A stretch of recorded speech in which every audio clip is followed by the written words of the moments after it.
punya rasa puas itu gitu. Itu sih kayaknya. Oke, itu menarik, kita garis bawahi ya. Gak punya rasa puas. Tapi lu pernah ngerasa cukup gak sih? Kayak dalam konteks apapun ya. Iya. Apakah dari sisi finansial kayak cukup, apa versi cukupnya Radit itu? Cukup, enough is enough.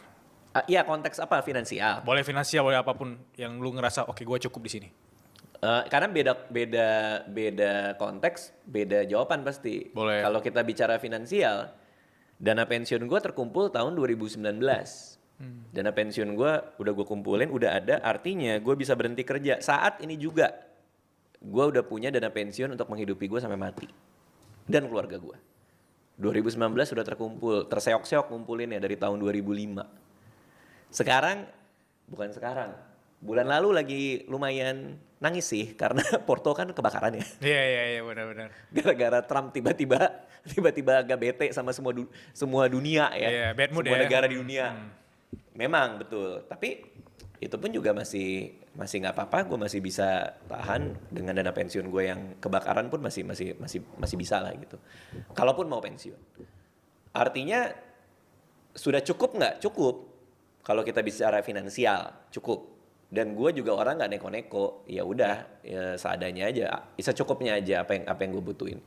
Sehingga kalau pertanyaan lo merasa cukup finansial ya cukup aja gitu. Cuman ya kadang ada lah ya, kalau gue kan tipe yang punya tujuan keuangan. Adalah sekarang karena dana pensiun udah ada, apa nih tujuan keuangan lain? Nah gue pernah disikat Om Deddy nih, gue bilang sekarang tujuan keuangan gue yang baru adalah dana nikah anak. Ngapain lu harus ngumpulin dana nikah anak? Ya udah nggak apa-apa lah. Kalau dia juga nggak mau nikah kan nggak apa-apa juga. Gak apa-apa ya. ya. Kan gue siapin. Ada anak ini tetangga kan. Betul, yang bisa gue nikahin. Iya. Betul, gak usah ngasih ide ke tetangga gue. sorry. Tetangga gue nyatet nih. Oh, bisa nih dipakai. Takutnya dia baper kan, baper. Dananya Alia bisa dipakai. Iya. Kalau ada yang nanti malam ke rumah berarti Pak Sabto tuh. Betul. Siapa namanya? Pak Sabto bukan? Pak Sabto. Oh. Akrab juga lu sama tetangga gue ya? Bukan. Bukan ya. Nah, tapi artinya apa ya? Artinya kayak kalau sisi finansial cukup aja buat gue gitu. Gitu sih saat ini. Saat ini ya.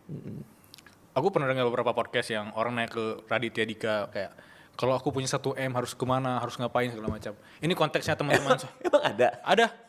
Raim terakhir kalau nggak salah nanya kalau dia punya 1M masih. Oh iya. Betul. Nah, seserius itu gue ikutin dulu, Bang. Iya kan. Gue aja lupa. Ya, makasih ya teman-teman udah riset. Oke. Oh, riset ternyata. Iya. Ternyata riset, ya. Jadi teman-teman saudara berkelas justru banyak yang DM kita yang nanya ke kita kayak, "Bang, jangan 1M dah.